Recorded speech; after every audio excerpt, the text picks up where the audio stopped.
धन्यवाद।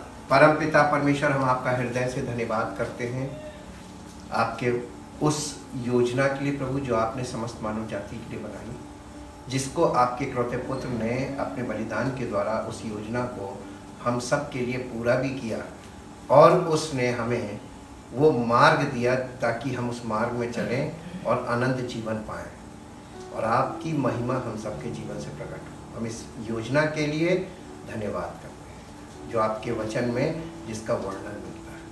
पवित्र आत्मा के लिए धन्यवाद करते हैं जो हमें इस योजना को हमारे जीवन में प्रकाशित करता है, ताकि हम उसके अनुसार करें और हमारा जीवन आपके इकलौते पुत्र प्रभु यीशु मसीह के द्वारा अनंत जीवन पाने के योग्य हो और आपकी महिमा प्रकट हो। सब बातों में आपको धन्य करके इस प्रार्थना को आपके इकलौते पुत्र प्रभु यीशु मसीह के नाम से मांगते हैं, आमीन।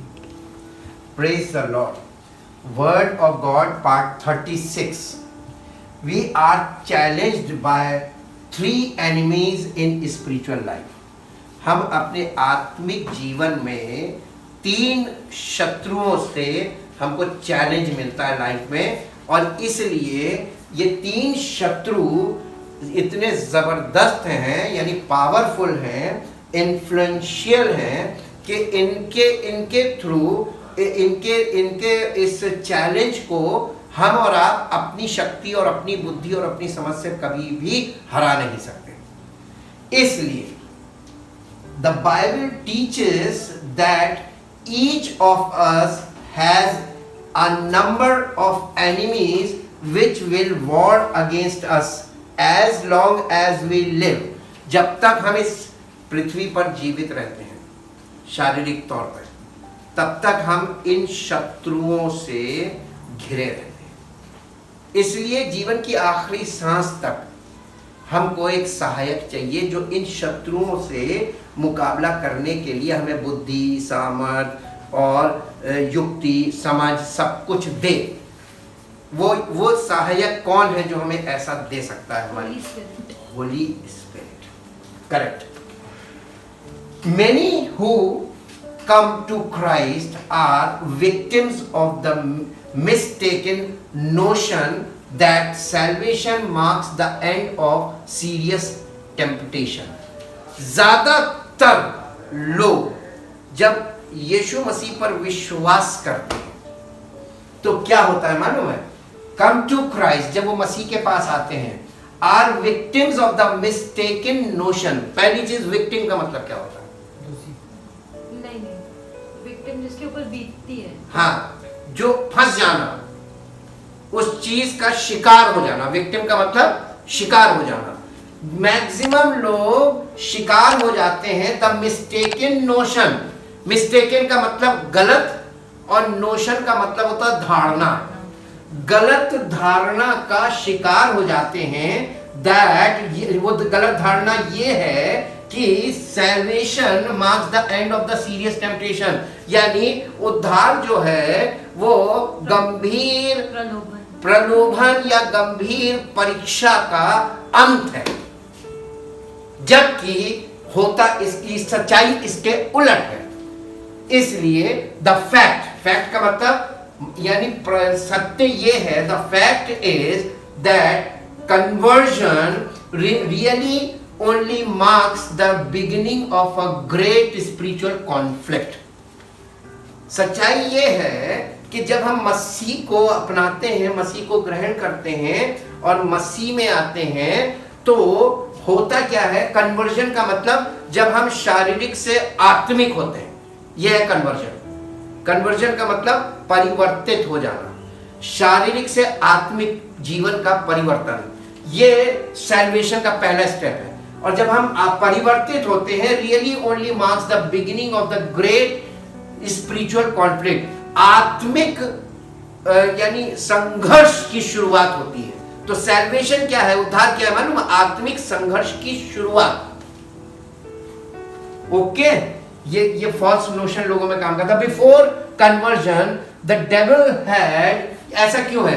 बिफोर कन्वर्जन यानी हमारा परिवर्तन, आत्मिक यानी शारीरिक से आत्मिक जीवन का की ओर मुड़ जाना, ये इसको कन्वर्जन बोलते हैं। इससे पहले द डेविल हैड फुल स्वे इन आवर लाइव्स, इससे पहले जब हम आत्मिक जीवन की शुरुआत नहीं होती, हमने यीशु मसीह को अपनाया नहीं, यीशु मसीह से हमें पापों की क्षमा नहीं मिली और पवित्र आत्मा नहीं मिला, जब तक हमने उद्धार नहीं पाया, सैल्वेशन नहीं हुआ, तब तक हम ऑलरेडी शैतान के ही राज्य में हैं और शैतान के वश में हैं।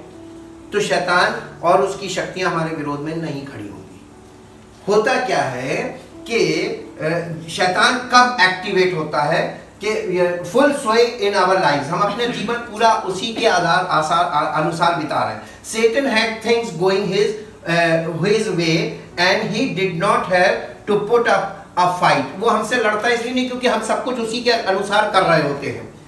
But when we stepped out on the Lord's side, जैसे ही हम यीशु मसीह की ओर स्टेप बढ़ाते हैं, उसी समय क्या होता है मालूम? शुरू conflict became a major issue. बस उसी समय हमारे जीवन में सब प्रकार के कॉन्फ्लिक्ट्स, यानी सब प्रकार के क्या बोलते हैं, कॉन्फ्लिक्ट का मतलब होता है कि विरोध नहीं, ये विरोध नहीं है, सब प्रकार का प्रतिरोध हमारे जीवन में आने लगता है। यानी तरह तरह के आर्ग्यूमेंट कि नहीं, आप पहले ऐसे करते थे, अब ऐसे क्यों नहीं करते हैं, आपको ये करना चाहिए, दुनिया आपसे कहेगी ये क्यों नहीं कर रहे हो, और आप प्रभु में हैं, आप कहेंगे नहीं ये तो गलत। तो आपके सामने चैलेंजेस आएंगे, होता है ना, और ये बहुत प्रैक्टिकल बात है। और अक्सर लोग मालूम है क्यों मसीह में एक स्टेप बढ़ा के पीछे भाग जाते हैं? क्योंकि जैसे ही उनकी जिंदगी में लोगों के सवाल दागने शुरू होते हैं, लोग उनसे स्पष्टीकरण मांगते हैं, क्योंकि वो दे तो पाते नहीं हैं, और जरा सा वो कुछ बोलते हैं उस पर बहस झगड़ा सब कुछ होने लगता है, वाद विवाद शुरू हो जाता है। यही कॉन्फ्लिक्ट है सब। और उससे होता क्या है कि वो अपने आप को बैक स्टेप करता है, किस किस को क्या क्या समझाएंगे, तो वो अपने आप को अपनी जगह पे दुबक जाता है कि अब हम किसी से कुछ नहीं बताएंगे। पहला तीमुथियुस 6 अध्याय का 12, विश्वास की अच्छी कुश्ती लड़। यहाँ पौलुस ये कह रहा है, यहाँ धर्म की बात नहीं कर रहा है कि प्रार्थना कर और चर्च जा, उपवास कर और ये सब चीज कुछ नहीं बोल रहा। वो कह रहा है विश्वास की अच्छी कुश्ती लड़ और उस अनंत जीवन को धर ले। इसका मतलब अनंत जीवन को पाने के लिए आपको कुश्ती लड़नी पड़ेगी, और ये कुश्ती शारीरिक कुश्ती नहीं है। ये कुश्ती कैसी है मालूम? स्पिरिचुअल, आत्मिक कुश्ती है। जो हमारा विरोधी है वो दिख तो नहीं रहा है, लेकिन वो हमको फंसाया बहुत बुरा, आंकड़े में फंसा देता ले जाके। आपके सामने ऐसे ऐसे मैटर्स आ जाएंगे कि आपको ये नहीं समझ आएगा कि यार हम इनसे क्या बोले। अगर हम ये बोलते हैं तो फंसते हैं, इधर बोलते हैं तो फंसते हैं। तो आपके सामने जो कॉन्फ्लिक्ट्स में जो चैलेंज आएगा, वो चैलेंज ऐसा होगा कि बिना पवित्र आत्मा के आप उस चैलेंज को झेल नहीं पाएंगे। यीशु मसीह की जिंदगी में जाके देखिए, उन लोगों ने उससे कहा, यहूदियों ने उससे कहा कि क्या हमें कैसर को कर देना उचित है? किस मकसद से पूछा था? अगर यीशु मसीह कहता नहीं, प्रभु को दो, राजा को मत दो। कैसर को कर देने का मतलब इनकम टैक्स गवर्नमेंट को। अगर वो कोई बोले कि हमें इनकम टैक्स देना चाहिए, यस देना चाहिए।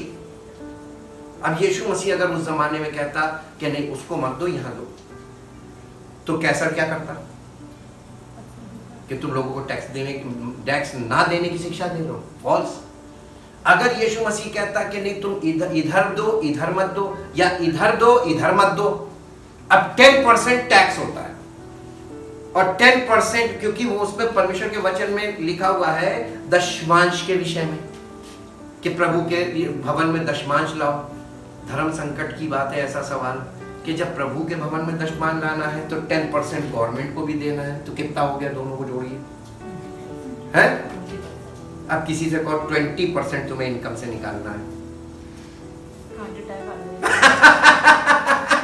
ये है ट्रैपिंग्स।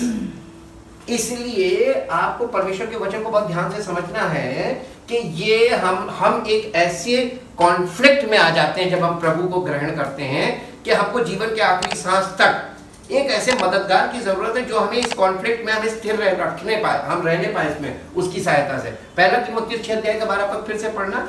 विश्वास की अच्छी कुश्ती लड़ और उस अनंत जीवन को धर ले, और उस अनंत जीवन को धर ले, जिसके लिए तू बुलाया गया और बहुत से गवाहों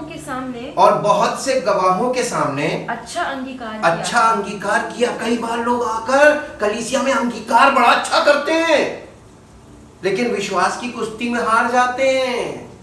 अंगीकार किया, भूल गए, अब वो विश्वास की कुश्ती नहीं लड़ पाए। मालूम क्यों? The absence of the Holi spirit, पवित्र आत्मा नहीं है, इसलिए तुम हार गए। और धोखा क्या होता है? शैतान क्या धोखा देता है? अरे तुम, यानी फॉल्स स्पिरिट आपके जीवन में काम करने लगती है, आप भ्रम में आ जाते हैं और उसको होली स्पिरिट मानते हैं। ये एक बहुत डेंजरस चीज है। इंग्लिश में पढ़ना बेटा। Fight the good fight. Fight the good fight of the faith. Of the faith. Lay hold of. Lay hold of. The eternal life. The eternal life. To which you were summoned. To which you were summoned. And for which. And for which. You confessed. You confessed. The good confession. The good confession. Of faith. Of faith. Before many witnesses.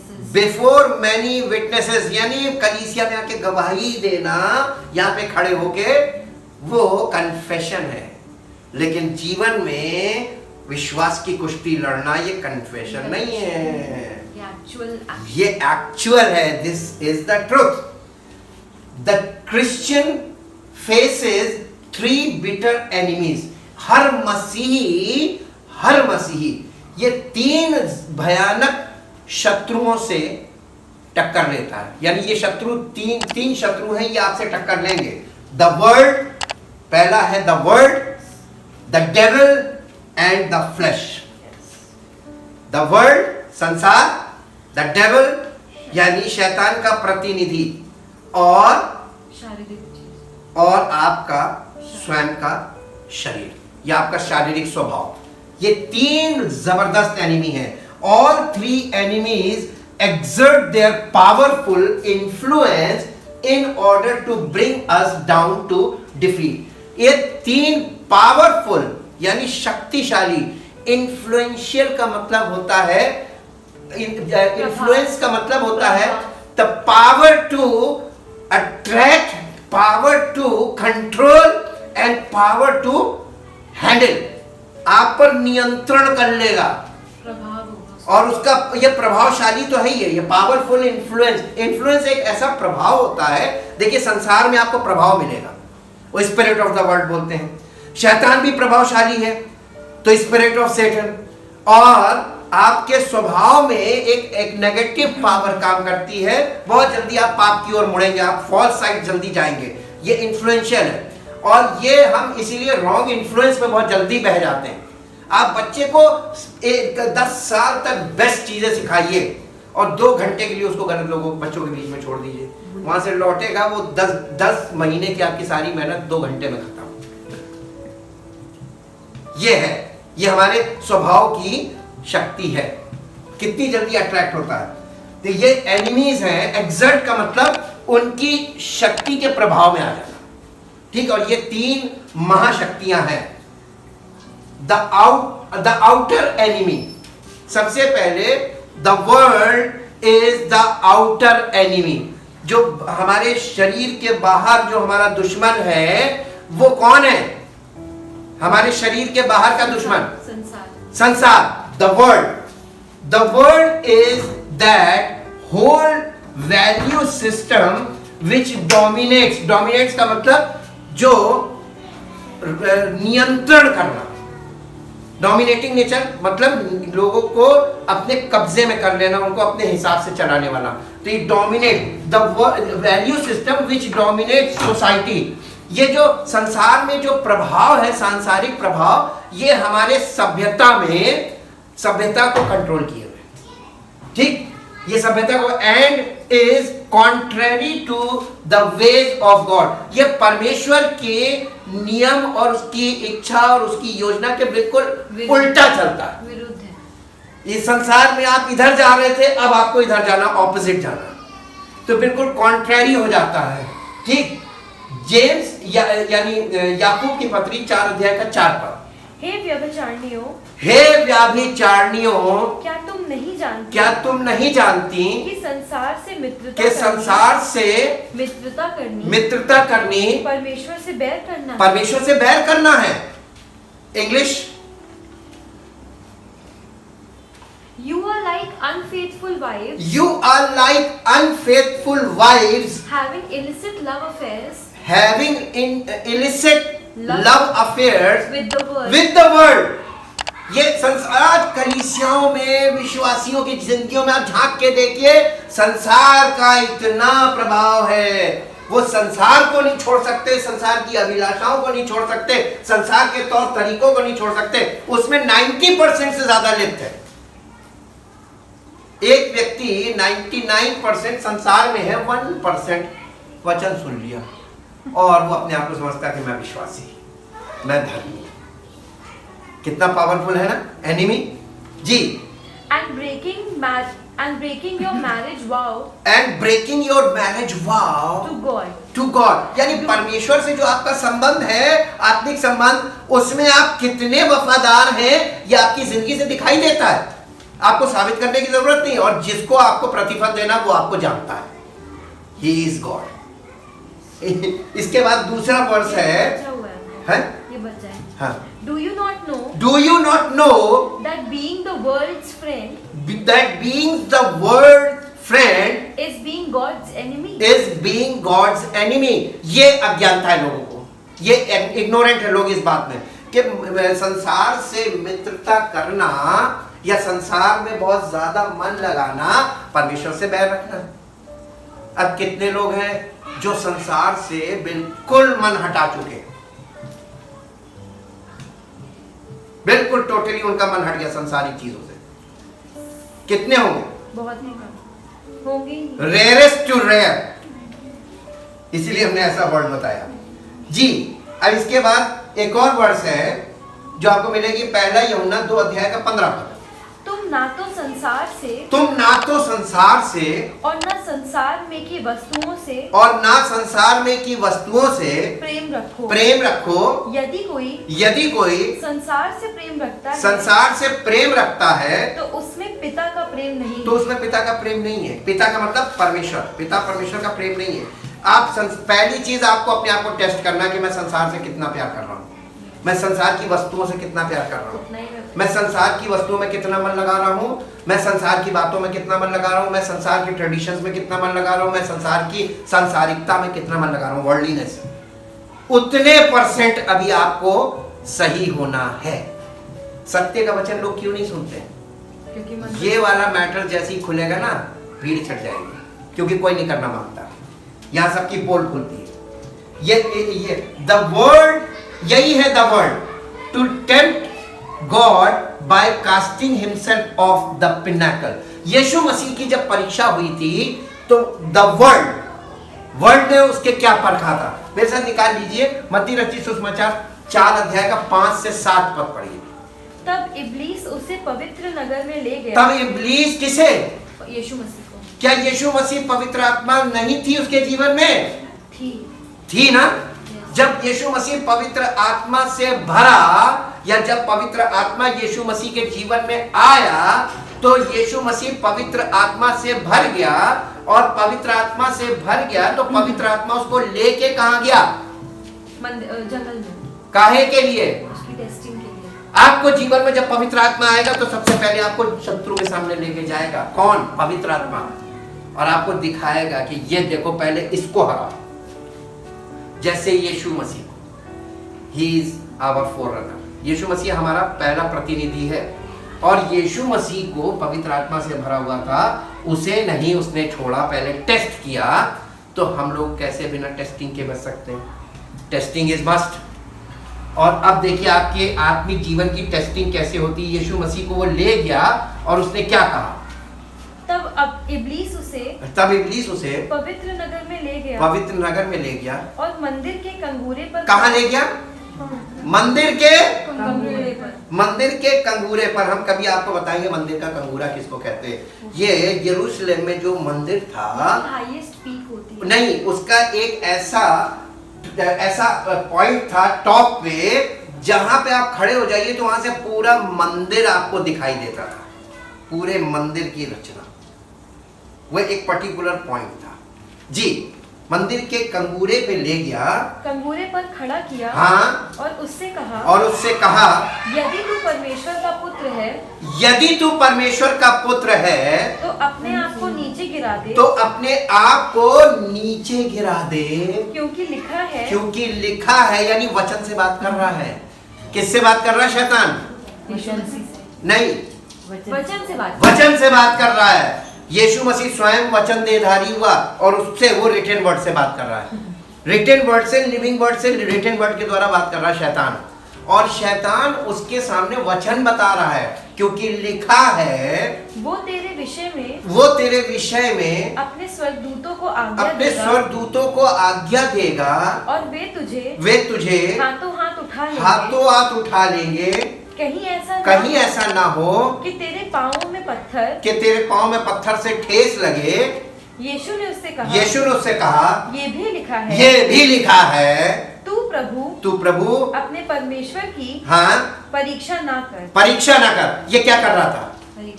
ये test कर रहा था कि तेरे परमेश्वर में दम है तुझे बचाने की, और चने के झाड़ पे चढ़ा रहा था, है ना। कई बार लोग वचन का दुरुपयोग करते हैं, लोगों को चने के झाड़ पे चढ़ाने के लिए। When the devil used the word, जब शैतान इस वचन का इस्तेमाल करता है तो इस वचन का दुरुपयोग करता है कि देखो तुम्हारे विषय में लिखा है, तुम परमेश्वर के बच्चे हो, तुम्हारे लिए लिखा है कि तुम गिर जाओगे, तुम्हें हाथों हाथ को ठेस लगेगी, वो तुम्हें उठा लेगा और तुम अपने आप को गिराओ। टेस्ट करो, तुम पहले टेस्ट करो ये काम कौन करता है? नहीं, this is the world, the first enemy. और जब हम लोग आते हैं ना तो सबसे पहले शैतान यानी वर्ल्ड यानी संसार में लोग आपसे कहेंगे कि अगर मेरा ये काम हो जाएगा तो हम ग्रहण कर लेंगे, हम विश्वास कर लेंगे। ये टेस्टिंग है। लोग पहले टेस्टिंग करते हैं। संसार का आदमी आता है तो पहले सोचता है कि यीशु मसीह कुछ चमत्कार करे तो हम विश्वास करें।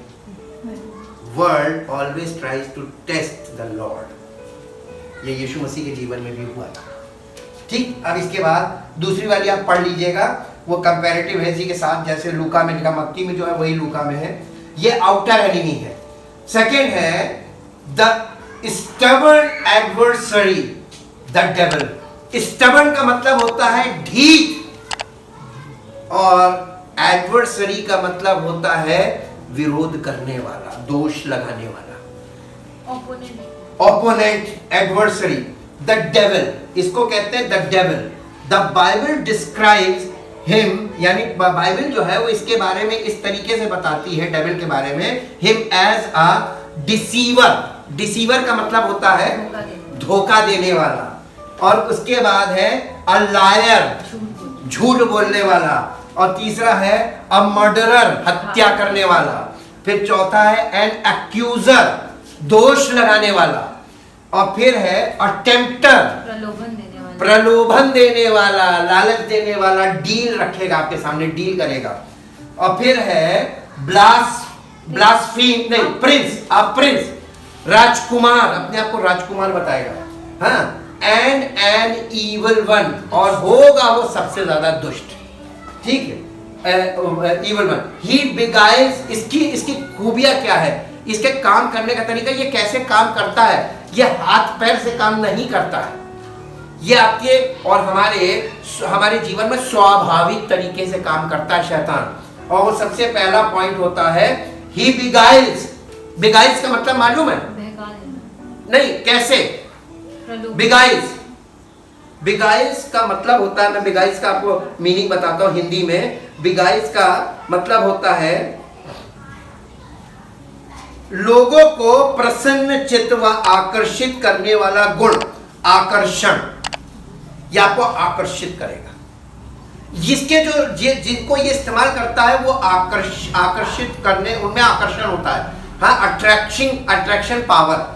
और जिन लोगों में अट्रैक्शन की पावर होती है उनको सैटन यूज करता है टू अट्रैक्ट यू, हमको और आपको आकर्षित करने के लिए अपनी ओर, ताकि हम उसके पीछे हो ले। इंसान के स्वभाव में एक बड़ी कमजोरी है कि वो हर उस चीज को जिससे वो आकर्षित हो जाता है वो उसको फॉलो करने लगता है। ठीक, ये हमारे स्वभाव का फायदा उठाता है वो। बिगाइल्स एंड सिड्यूसेस। सिड्यूसेस का मतलब क्या होता है? सिड्यूस का मतलब होता है किसी को उस बात के लिए तैयार करना जो वो सामान्यतः नहीं करता है, फुसला देता। आपने कभी जो काम नहीं किया है उस काम के लिए वो आपको ऐसे पटा लेगा कि आप वो करने लगेंगे। ठीक, ये है सिड्यूस करना। एंड अपोजेस, आपको विरोध, आपका विरोध करेगा। आप सच्चाई की बातें करेंगे तो उसका विरोध करेगा, अपोज करता है। एंड डिसीव, और धोखा देता है। एंड सोज टेयर्स, जंगली दाने बोता है। यीशु मसीह सच्चा यानी गेहूं का दाना बोता है तो वो डुप्लीकेट बीज। यानी सोज टेयर्स का मतलब होता है डुप्लीकेट दाने बोना। और एंड हिंडर्स, और वो हिंडर्स का मतलब क्या होता है मालूम है? हिंडर्स का मतलब होता है आपके जीवन में समस्याएं, बाधाएं पैदा करना ताकि आप सही काम ना करो, हिंडर्स। एंड टेम्प्ट, आपको बार बार ऐसी अवस्था में डाल देना कि आप डबल माइंड हो जाए कि अब क्या करें। टेम्प्ट करना। टेम्प्ट का मतलब मालूम क्या? टेम्प्ट का मतलब है, टेम्प्ट का मतलब बेटा क्या होता है? कि किसी कार्य को भले ही वो गलत हो करने के लिए किसी को प्रेरित करना, यह भी एक प्रकार का आकर्षण है। वो आपको गलत काम, चाहे वो गलत हो, वो आपको ही कहेगा यही करो, ये करो, ये ठीक है, आपको उसकी आदत डलवाएगा। ठीक है, ये इसको है टेम्प्ट। एंड ब्लास्फीम्स। ब्लास्फीम का मतलब होता है परमेश्वर का और उसके वचन का निरादर करना। निरादर करना, और ये निरादर वो करवाता है। दूसरा कुरिन्थियों 11 अध्याय 1 से 4 पद तक पढ़िए। यदि तुम मेरी थोड़ी सी मूर्खता, ये पौलुस कलीसिया को चिट्ठी लिख रहा है, कह रहा है यदि तुम मेरी थोड़ी सी मूर्खता सह लेते तो क्या ही भला होता। हाँ, मेरी सह भी लो, क्योंकि मैं तुम्हारे विषय में ईश्वरीय धुन लगाए रहता हूँ, इसलिए कि मैंने एक ही पुरुष से तुम्हारी बात लगाई है कि तुम्हें पवित्र कुंवारी के समान मसीह को सौंप दूं। परंतु मैं डरता हूँ। पौलुस कह रहा है परंतु मैं डरता हूँ कि जैसे सांप ने अपनी चतुराई से हवा को बहकाया। ये कहाँ की बात कर रहा है? उत्पत्ति की। जैसे सांप ने अपनी चतुराई से हवा को बहकाया, वैसे ही जस्ट लाइक दैट, वैसे ही कलीसिया के लोगों के साथ भी होगा। वैसे ही तुम्हारे मन उस सिधाई और पवित्रता से जो मसीह के साथ होनी चाहिए, ought to be, कहीं भ्रष्ट ना किए जाएं। इसका मतलब भ्रष्ट किए जाएंगे और भ्रष्ट किए जा रहे हैं जी। यदि कोई तुम्हारे पास आकर, कैसे भ्रष्ट किए जाएंगे? यदि कोई तुम्हारे पास आकर किसी दूसरे यीशु का प्रचार करे, जिसका प्रचार हमने नहीं किया, जिसका पौलुस कह रहा मैंने नहीं किया, या कोई और आत्मा तुम्हें मिले जो पहले ना मिला था, या और कोई सुसमाचार सुनाए, जिसे तुमने पहले ना माना था, तो तुम उसे सह लेते हो, तुम उसका वेलकम कर लेते हो। हाँ, अरे यीशु मसीह के नाम से, अरे पवित्र आत्मा हमें चाहिए। आप उस आत्मा को जो पवित्र आत्मा नहीं है, आपने यीशु मसीह पर विश्वास किया, आपको पवित्र आत्मा मिल गया। अब वो व्यक्ति आपको कौन सी आत्मा में लेके गया? यहाँ पे खेल हो गया ना, 4 पद तक हो गया ना। इसको इंग्लिश में पढ़ दो बेटा। I wish you would bear with me while I indulge in a little so-called foolishness. Do bear with me, for I am zealous for you with a godly eagerness and a divine jealousy, for I have betrothed you to one husband, to present you as a chaste virgin to Christ. But now I am fearful lest even as the serpent beguiled Eve by his cunning, so your minds may be corrupted so your minds may be corrupted and seduced from wholehearted and sincere and pure devotion to Christ. and pure devotion to Christ. For you seem readily to endure it. endure it. If a man comes If a man comes and preaches another Jesus and preaches another Jesus than the one we preached, than the one we preached, or if you receive a different spirit from the spirit you once received, from the spirit you once received, or a different gospel from the one you then received from the one you then received and welcome, you tolerate all that well enough. Well enough, यानी तुम्हारा स्वभाव इतना खतरनाक है वो तुम उसकी तरफ बह जाओ, और ये होता है और हो रहा है जी। अब इसके बाद इसी का 11 अध्याय का 12 पद से 15 पद पढ़िए। परंतु जो मैं करता हूँ, परंतु पौलुस कह रहा है परंतु जो मैं करता हूँ वही करता रहूंगा कि जो लोग दांव ढूंढते हैं उन्हें मैं दांव काहे में लगाया जाता है? नहीं, दांव काहे में लगाया जाता है? लोग दांव ढूंढते हैं। ऐसी कौन सा स्पोर्ट है जिसमें दांव का इस्तेमाल किया जाता है? गैम्बलिंग ना, देखो यही तो है ना, इंसान का दिमाग तुरंत गलत सलेब जाता है। हम स्पोर्ट की बात कर रहे हैं बैट बॉल ना, बैट बॉल में कौन सा दांव होता है? कुश्ती में होता है दांव। हम पढ़े लिखे युग में जब बात करते हैं हमें बड़ा अफसोस लगता है। अभी हमने पढ़ा कि विश्वास की अच्छी कुश्ती लड़, दांव काहे में लगाया जाता है? डू दिया स्पोर्ट, कुश्ती में दांव लगाया जाता है। और जो ये यहाँ पे दांव की बात कर रहा है, पौलुस कह रहा है मैं किसी को दांव पाने ना दूंगा ताकि जिस बात में वे घमंड करते हैं उसमें वे हमारे ही समान ठहरे। क्योंकि ऐसे लोग झूठे प्रेरित और छल से काम करने वाले और मसीह के प्रेरितों का रूप धरने वाले हैं। ये कुछ अचंभे की बात नहीं, क्योंकि शैतान आप भी ज्योतिर्मय स्वर्गदूत का सा रूप धारण करता है।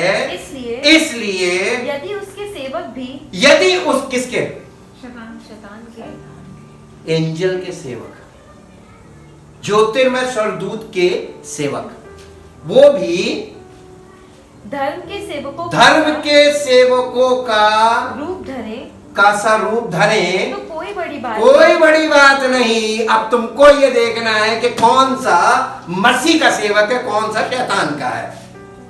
ये डिसर्नमेंट पॉइंट है जी। परंतु उनका अंत उनके कामों के अनुसार होगा। और अंधा अंधे को मार दिखाएगा, दोनों कहाँ जाएंगे? पता कब चलेगा? निकालेगा कौन? इसलिए पहले से आपको ट्रुथ बताया जा रहा है। इंग्लिश में पढ़ दो बेटा इसको 12 से 15।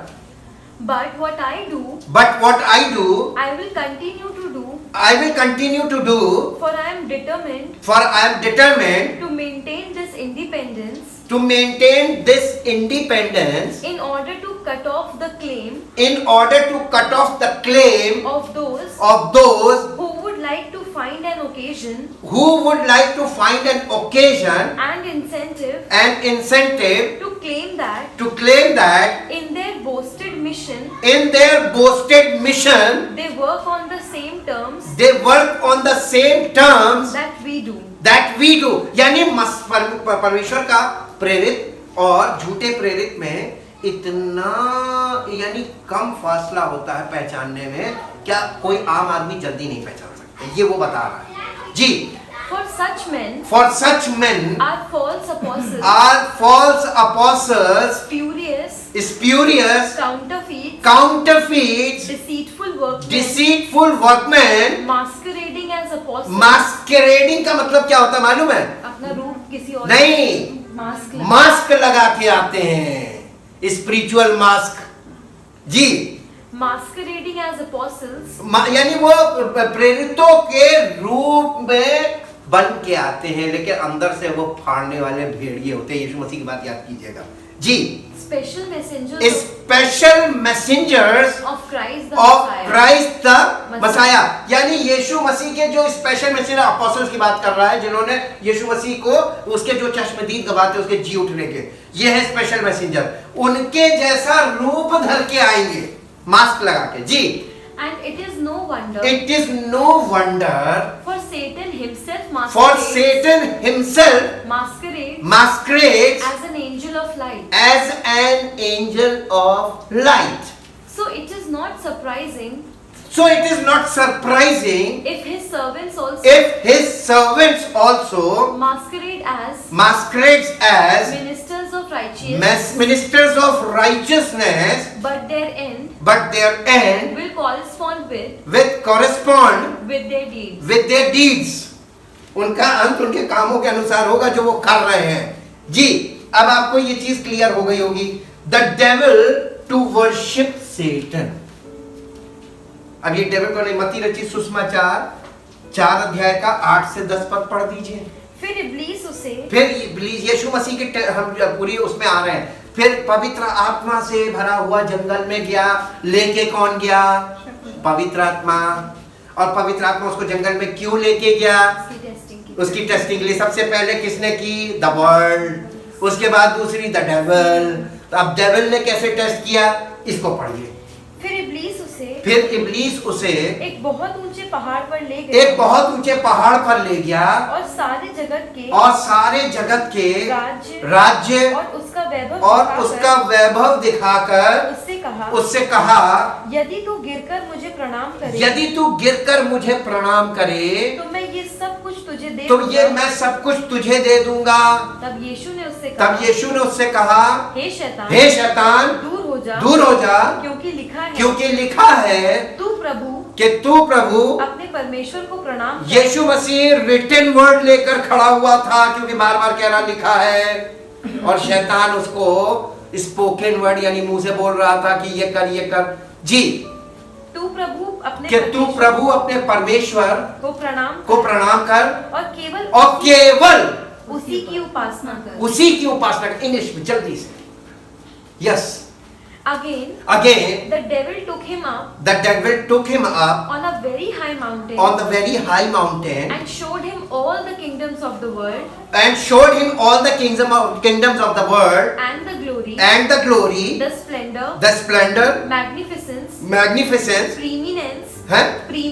preeminence and excellence of them. And he said to them, who said to them? Satan said to Jesus, these things all taken together I will give you if you will prostrate yourself before me and do homage and worship me. Then Satan needs worship. और वो क्यों उसको कर रहा था? कि मेरी आराधना कर। शैतान आराधना बहुत करवाता है, लेकिन शैतान वचन से नफरत करता है। और लोग आराधना ज्यादा पसंद करते हैं, वचन बिल्कुल नहीं पसंद करते हैं। हालेलुया। दूसरा एनिमी बहुत जानता है आपकी चॉइस क्या है, और वो आपकी चॉइस में ही आपको फंसाएगा, और ऐसे ही होता है। जी, इंग्लिश हो गया ना? एक लास्ट में। हाँ। Then Jesus said to him, Be gone, Satan. For it has been written, You shall worship the Lord, your God, and Him alone shall you serve. केवल उसी की सेवा करना और उसी की आराधना करना, उसी के सामने झुकना। मैं तेरे आगे झुकूंगा नहीं। और ये डेविल हमको अपने चरणों में झुकाने की, और ये सफल हो जाता है because of our nature, sinful nature. अब तीसरा एनिमी कौन है? तीसरा एनिमी है द इनर फो। का मतलब क्या होता है? आपका खुद का शत्रु, एक होता है एनिमी, ये है बाहरी शत्रु, और अंदर जो आपके शत्रु होता है, जब किसी मंडली के अंदर का कोई शत्रु होता है, अंदर का जो व्यक्ति होता है, जो विरोधी होता है, जो शत्रु का काम करता है, वो फो कहलाता है इंग्लिश में, फो। हमारे अंदर का शत्रु क्या है? The inner foe, the flesh. अब आ जाइए, the flesh is our human nature with its natural tendency to sin. ये हमारा मानव स्वभाव है जिसके अंदर एक ऐसी क्वालिटी पाई जाती है कि ये पाप करने का आदी है, या सिन नेचर। ठीक, flesh refers to our fallen self centred nature. ये हमारे पतन के बाद का है, क्योंकि एडमिक नेचर है, तो पतन का स्वभाव है, और सेल्फ सेंटर्ड यानी क्या बोलेंगे उसको, स्वार्थी, सेल्फ सेंटर्ड। हर मनुष्य सेल्फ सेंटर्ड है और एक दूसरे को धोखा दे रहे हैं, और वो उसके प्रभाव में आकर उसके सेल्फ सेंटर्ड का शिकार हो रहा जी। It is also called the old man, या पुराना मनुष्य भी इसे बाइबल में बोला गया, और the Adamic nature, the flesh to turn stones into bread. Matti रचित सुसमाचार 4 अध्याय का 3 और 4 पद। तब परखने वाले ने पास आकर किससे? यीशु मसीह। यीशु मसीह पवित्र आत्मा से भरा हुआ है, और यीशु मसीह से कहा, यदि तू परमेश्वर का पुत्र है, यदि तू परमेश्वर का पुत्र है, तो कह दे कि ये पत्थर। अब ये बताइए, जो आकाशवाणी हुई थी अभी कुछ देर पहले कि ये मेरा प्रिय पुत्र जिससे मैं अत्यंत प्रसन्न हूं, और वो पवित्र आत्मा से भरा हुआ जंगल में गया, और पवित्र आत्मा उसके साथ है, और शैतान उसे कह रहा, अगर तू परमेश्वर का पुत्र है, तो वो परमेश्वर ने जो आकाशवाणी की थी, या तो परमेश्वर ने गलत कहा, या ये हमें भ्रमित कर रहा है। शैतान अपनी बोली से आपको बार बार शक में डालेगा, वो आपको डबल माइंड कर देगा तुरंत। उसने कहा, यदि तू परमेश्वर का पुत्र है तो इन पत्थरों से कह दे रोटियां बन कि रोटियां बन जाए। जादू करवाना मांग रहा था जी। यीशु ने उत्तर दिया, लिखा है। मनुष्य केवल यीशु मसीह कहां से बार बार बात कर रहा है? Written word. Yeshu Masih written word को नहीं छोड़ा उसने। पवित्र आत्मा से भरे हैं, वेरी गुड, लेकिन पवित्र आत्मा किस चीज का प्रयोग करेगा हथियार के तौर पर? Written word. Why we need the Bible study?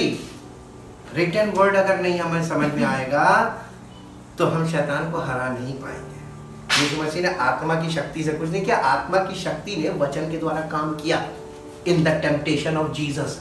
उसने कहा, लिखा है कि मनुष्य केवल रोटी से नहीं परंतु हर एक उस वचन से जो परमेश्वर के मुख से निकलता है जीवित रहेगा। उसने जीवन का आधार बता दिया कि खाली रोटी नहीं है, परमेश्वर का वचन, ये वो हमारी आत्मा की रोटी है। Thank you Jesus. अब जल्दी से इसी के पैरेलल एक वर्स पढ़ दीजिए, गलातियों की पत्री 5 अध्याय का 17 पर।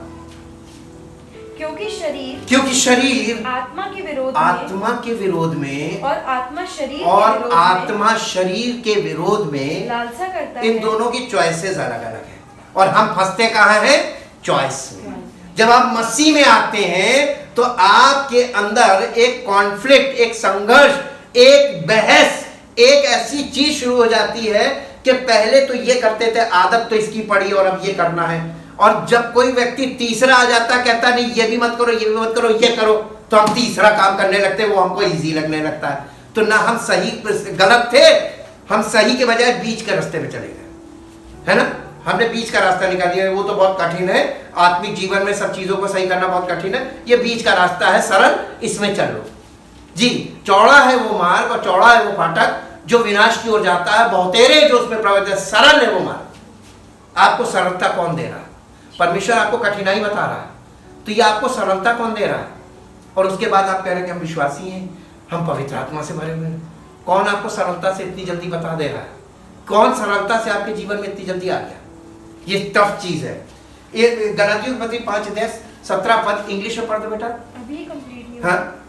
और ये एक दूसरे के विरोध। और ये कौन? ये आत्मा और शरीर। आत्मा और शरीर। यहाँ पे एक्चुअली आत्मा और शरीर हिंदी में लिखा है, यहाँ पे है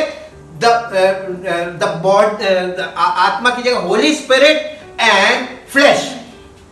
जब पवित्र आत्मा आपके अंदर आ गया तो अब पवित्र आत्मा का विरोध कौन करेगा आपके अंदर? हमारा ही फ्लैश करता है। फ्लैश क्या है? हमारा पुराना स्वभाव, पुराना मनुष्यत्व, पुराना विचार, पुरानी आदत, पुराना स्वभाव। जी, इसलिए कि जो तुम करना चाहते हो, जो तुम करना चाहते हो वो ना कर पाओ। कौन रोकता है? हमारा स्वभाव। जी, English. For the desires of the flesh For the desires of the flesh are opposed to the Holy Holy Spirit, and the desires of the Spirit and the desires of the Spirit are opposed to the flesh, godless human nature. godless human nature. For these are For these are antagonistic agonistic to each other, continually withstanding and in conflict with each other, so that you are not free but are prevented from doing what you desire to do. आप करते क्या है? वो जो आप चाहते हैं। पवित्र आत्मा जो चाहता है आप कभी नहीं करते। तो कैसे हम कहते हैं कि हम पवित्र आत्मा से बने? कैसे हम कहते हैं कि हम धर्मी हैं? नहीं कह सकते जब तक ये एक्यूरेट परमेश्वर के वचन के अनुसार हमारे जीवन में काम ना हो जाए। और ये बहुत टफ काम है। ये 3 शत्रु आपको कहीं का नहीं छोड़ेंगे अगर आप पवित्र आत्मा के साथ क्लोजली नहीं चलेंगे और परमेश्वर के वचन को बहुत ध्यान से मॉनिटर नहीं करेंगे और उसको लागू नहीं करेंगे। Thank you Jesus, thank you Lord. परमपिता परमेश्वर, हम आपका धन्यवाद करते हैं कि केवल छुटकारा देने का काम आपके पुत्र ने नहीं किया है, बल्कि पवित्र आत्मा के द्वारा और वचनों के द्वारा हमारे जीवन में उस छुटकारे को पूरा करने का भी उसके पास वो दावा करता है, यदि हम उसके साथ साबित कदम हो और यदि हम सच्चाई के साथ उसके बिल्कुल क्लोज वॉक में हो, उसके साथ जुड़ के चले और उसकी एक एक बात को ध्यान से समझें और उसकी एक एक बात को अपने जीवन में लागू करें और हर उस अभिलाषा से अपने आप को अलग करें जो हमारे जीवन में हमें कमजोर करती है और मसीह से अलग करने का प्रयास करती है, ताकि प्रभु हमारा जीवन आपकी महिमा का कारण हो और सारी महिमा हम इस प्रार्थना को आपके इकलौते पुत्र प्रभु यीशु मसीह के नाम से मांगते हैं, आमीन। Praise the Lord. परमेश्वर की आशीष।